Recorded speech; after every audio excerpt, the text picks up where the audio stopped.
Hello, and welcome to Don Hammond's Arlington Weekly News. I'm Daniel Pineda. We have a great program today. We have our news stories, community bulletin board, and 55 plus senior news. But first, a social media announcement. You can watch the Arlington Weekly News on our YouTube channel. That's youtube.com/Arlington Weekly News and the number 1. Also on Facebook and WERA 96.7 FM. Now on to our first news story for today. As of Sunday morning, June 13th, reports show the number of confirmed COVID-19 cases in Arlington was unchanged at 15,292. However, we at Don Hammond's Arlington Weekly News will continue to monitor the situation in case of a post-Memorial Day surge.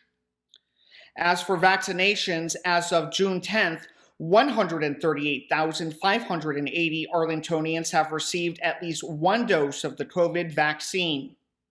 And the number having received 2 doses was 117,103. Arlington's total population is listed at 231,803, but not all of them are eligible. Detailed census data is not easy to obtain, but our best estimate of Arlington's population under the age of 12 is about 19,000. Subtracting that figure from the total population yields 212,803. Based upon that calculation, the percentage of eligible Arlingtonians who are at least partially vaccinated is about 65%. Hopefully, the recent expansion of eligibility will help this number improve. Arlington County is considering lowering speed limits along a number of corridors with high levels of pedestrian activity. On Saturday, June 12th, the county board decided to authorize a public hearing next month to discuss and potentially approve the reductions, which would impact 7 corridors throughout Arlington. The proposals were generated from traffic studies conducted at the request of citizens, staff, and Arlington County Public Schools. The studies considered speeding and crash statistics along with anticipated pedestrian and bicyclist activity and future projects, along with other considerations. Overall, the studies indicated that lower speed limits would help the county reach the goal of 0 transportation-related deaths and serious injuries by 2030. 2 reductions along Army-Navy Drive would also prepare drivers for a planned construction project to rebuild the road, making it more pedestrian and bicycle-friendly. There were recommendations to lower the speed limit along Army-Navy Drive from South Joyce Street to 12th Street South from 35 to 25 miles per hour. Speed limits on 6 other road segments would be lowered from 30 to 25 miles per hour. Army-Navy Drive from 25th Street South to South Joyce Street. North Kirkwood Road from Lee Highway to Washington Boulevard. Yorktown Boulevard, Little Falls Road from 26th Street North to Williamsburg Boulevard. Southeast Street from South Leeb Road to 24th Street South. Southeast Street from Army-Navy Drive to 15th Street South. 15th Street South from South Hayes Street to Richmond Highway, also known as Route 1. The project to rebuild Army-Navy Drive as what is called a complete street is in its final design and review phases, according to the county. During construction, the county is recommending a reduced speed along Army-Navy Drive of 25 miles per hour. Making the change beforehand could get drivers accustomed to the change. The purpose of the Army-Navy Drive project is to improve local connections between the Pentagon and the surrounding commercial, residential, and retail services. The plan is to reduce the number of lanes and their width to enhance pedestrian and cycling activity and improve transit facilities. Studies also found that along all 7 corridors, the majority of motorists are comfortable driving within 5 miles per hour of the existing posted speed limit and the proposed decreased speed limit of 25 miles per hour. Lower speed limits may help accommodate new development and more robust transit infrastructure in the future. These changes would cost about $1,500 per corridor to purchase and install new speed limit signs, for a total of $10,500. Lest that seem extravagant, the measure might save lives and is expected to cost much less than renaming Lee Highway. And now on to our next news story for today. Beginning on Monday, September 6th, certain Arlington residents will have the option of using their green yard waste bins for the disposal of unused food. The program is limited to mostly those in single-family homes and townhouses. The food scraps will be composted in Prince William County and returned to Arlington as soil. According to Eric Grabowski, the chief of the Solid Waste Bureau of the Department of Environmental Services, this is going to be for everybody who is a part of the household solid waste collection program. There are many good reasons for adding a food scraps collection program, such as diverting usable waste from landfills and incinerators. Creating and using compost will build healthier soils and also allow us to pay attention to the amount of food waste we are generating, which may change purchasing habits and may save us money. He also said that Arlington will be the first jurisdiction in Virginia to provide the service to all residential customers. The initiative is the last significant program to be implemented from the county's 2004 Solid Waste Management Plan. The goal is to divert 90% of resources from landfills and incinerators by 2038. The county will begin delivering starter kits with a 2-gallon food caddy, 40 compostable bags, and educational materials throughout the month of August. Acceptable food waste and food scraps include vegetables and fruits, meats including bones, paper towels containing old meat grease, dairy products and eggshells, breads, coffee grounds, paper coffee liners, and unbagged tea leaves. Residents should still put disposable containers and other products marketed as compostable in the trash. Adam Riedel, a county environmental management specialist, warned, "A lot of the materials have plastic liners. We want to ensure the highest quality product, which means keeping out those contaminants. The Department of Environmental Services recommends keeping the pail lined with a compostable bag on a kitchen counter. Just before the weekly trash pickup time, the food scraps should be bagged, put in the green cart, and rolled out for collection." The county board has approved a new agreement in February with the Free State Farms in nearby Prince William County. The facility will convert the scraps into nutrient-dense soil. And now on to our last news story for today. On Friday, June 11th, Arlington County government and Arlington Public Schools formally dedicated the Stratford Commemorative Trail at what was formerly the Stratford Junior High School. The name of the school has been changed. Now it is known as the Dorothy Ham Middle School. The trail has interpretive panels which discuss the national, state, and local history of school desegregation and honor Gloria Thompson, Ronald Deskins, Lance Newman, and Michael Jones. They were the 4 7th grade students who desegregated Stratford on February 2nd, 1959. The panels also honor local activist Dorothy M. Bigelow Ham, for whom the school itself is now named. Family members of the original desegregating students and several of the students themselves gathered to officially unveil the interpretive panels at 4 p.m. on Friday, June 11th, 2021. In-person attendance is limited to invitation only as a COVID-19 precaution, but the event was live streamed.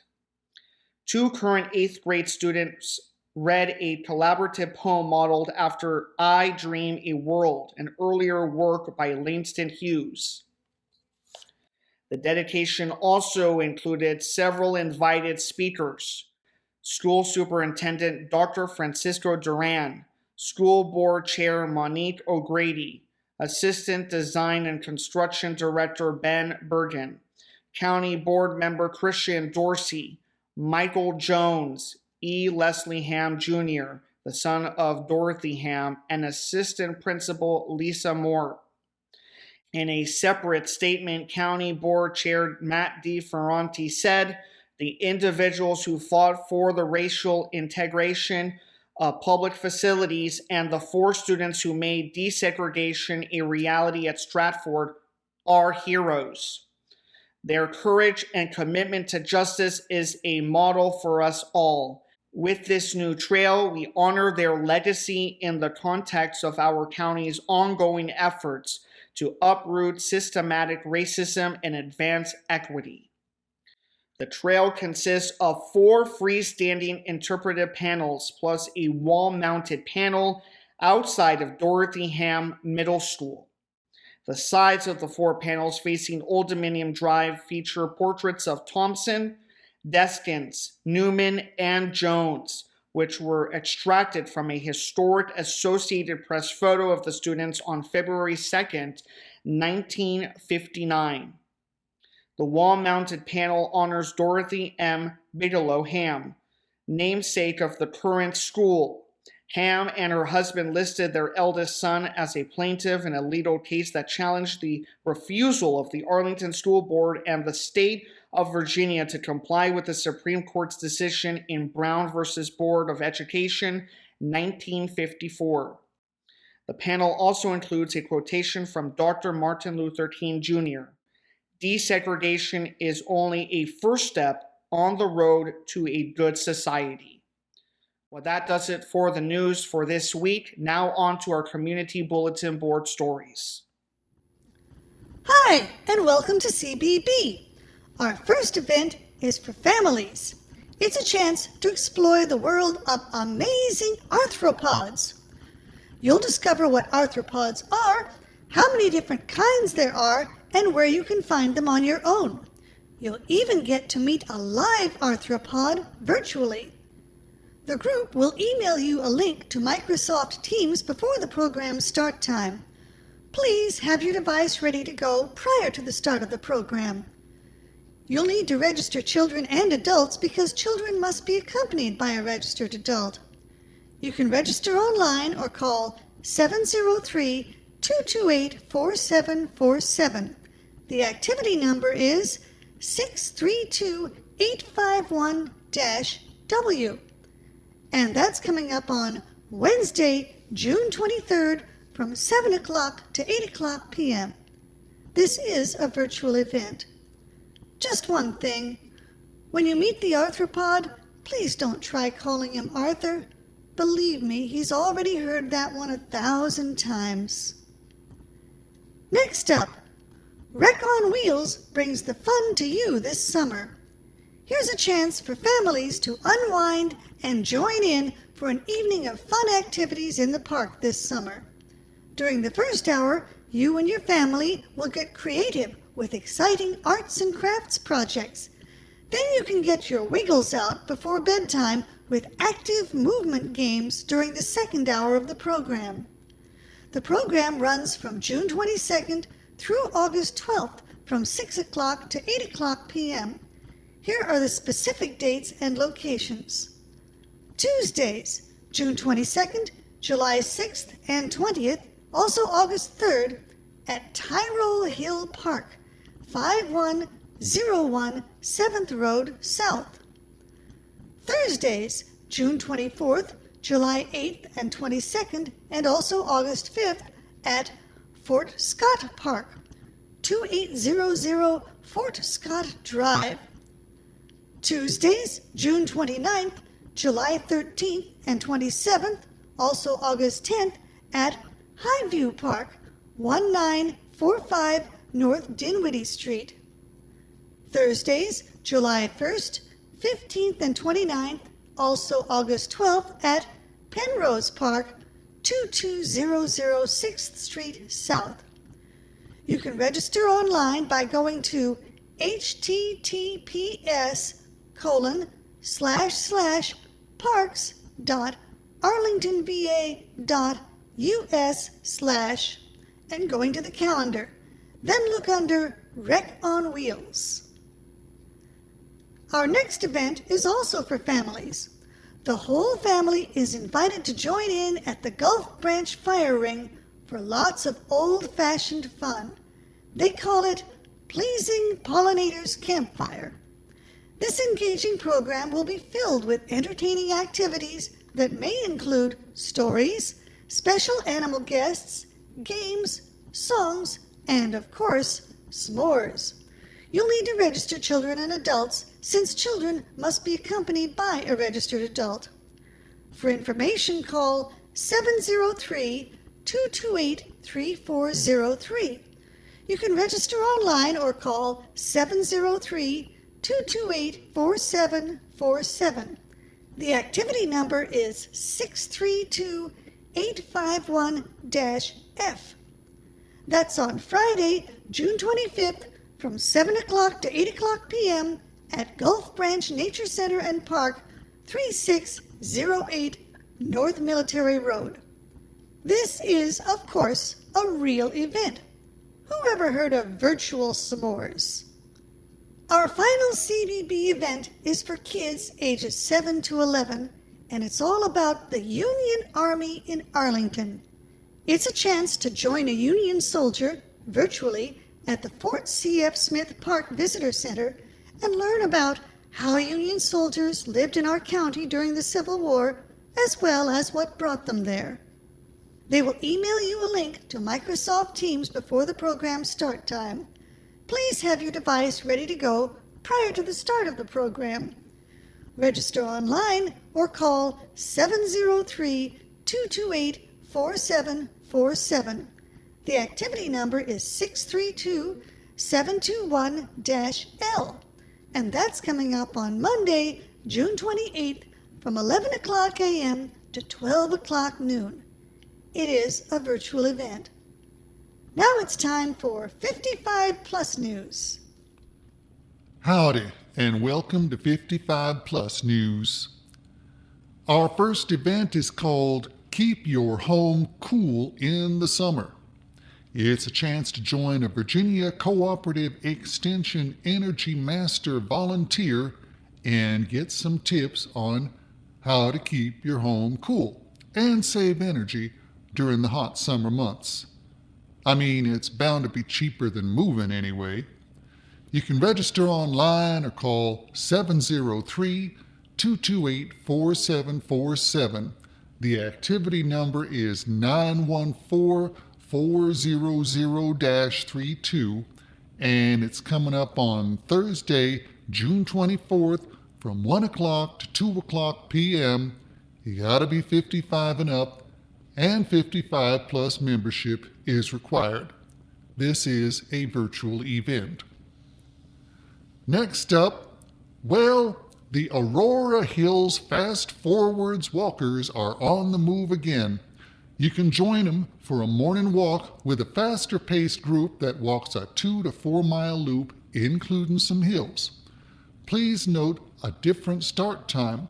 They're starting a little earlier with the summer heat and all.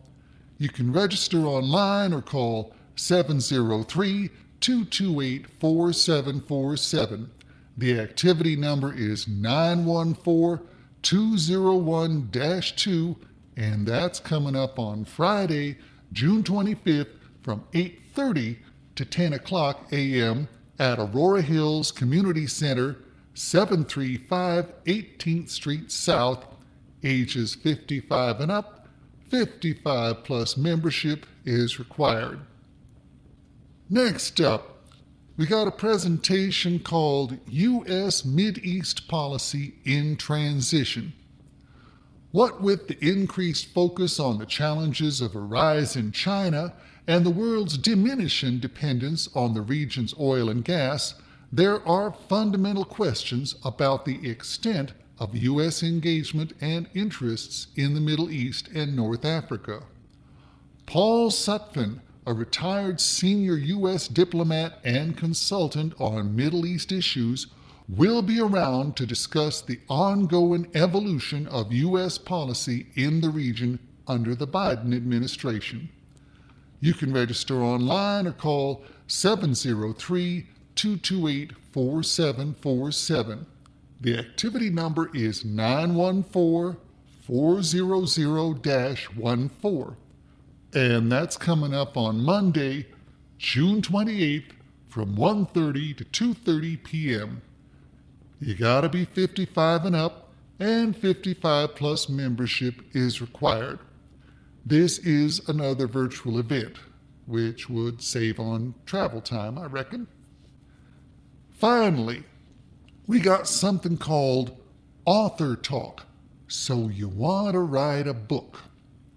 Have you ever wanted to write a book or a memoir? Carol Stricker is a former U.S. diplomat and the new author of Bombs, Bullets, and the Tank at the Office, Protecting America on Diplomacy's Front Lines. This time she will talk about what it takes to write and publish a book. I bet she's got an interesting story about it too. It's bound to be different than how Dr. Seuss got started. You can register online or call 703-228-4747. The activity number is 914-400-21, and that's coming up on Tuesday, June 29th from 11 o'clock a.m. to 12 o'clock noon. You gotta be 55 and up, and 55 plus membership is required. Once again, this is a virtual event. Anyway, that's all I got for 55 plus news. We'll close with a little bit of commentary. This piece is called Arlington Tries to Remember, Arlington Tries to Forget.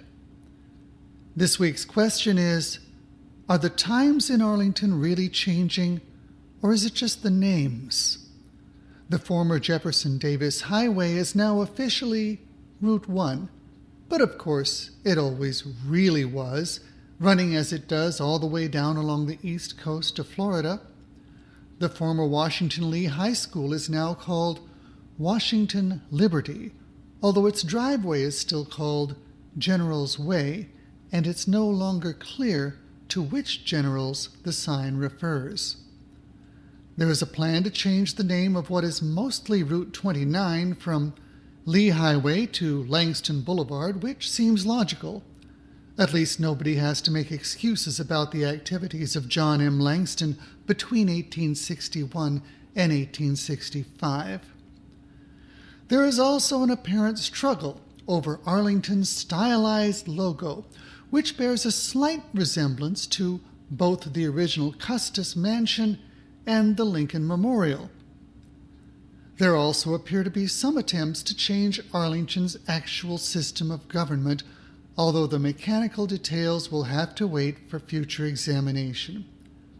However, something happened this past week that demonstrates the strange situation that Arlington is facing: the completion and dedication of a special display at the Dorothy Ham Middle School, which commemorates an event that took place in 1959 on the same grounds at what was then the Stratford Junior High School. The old name Stratford was taken from the childhood plantation home of Robert E. Lee, the general who led the Confederacy.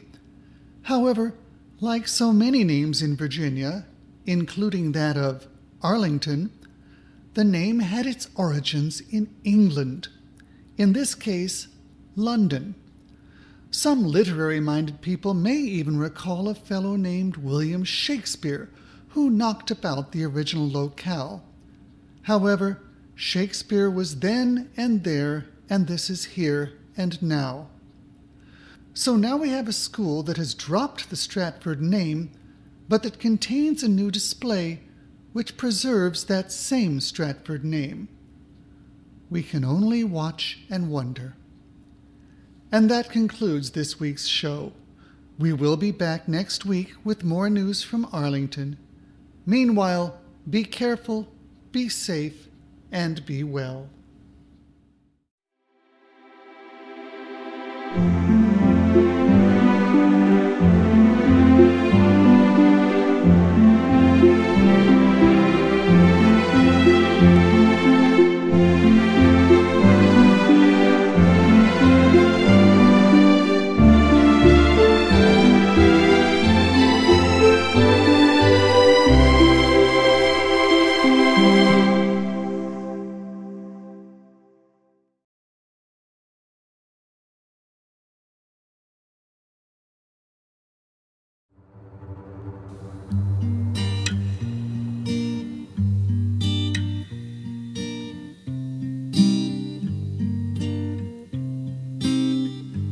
We are often lonely, say things like you don't know me. In a dark room, through your house, straps loose, so gloomy.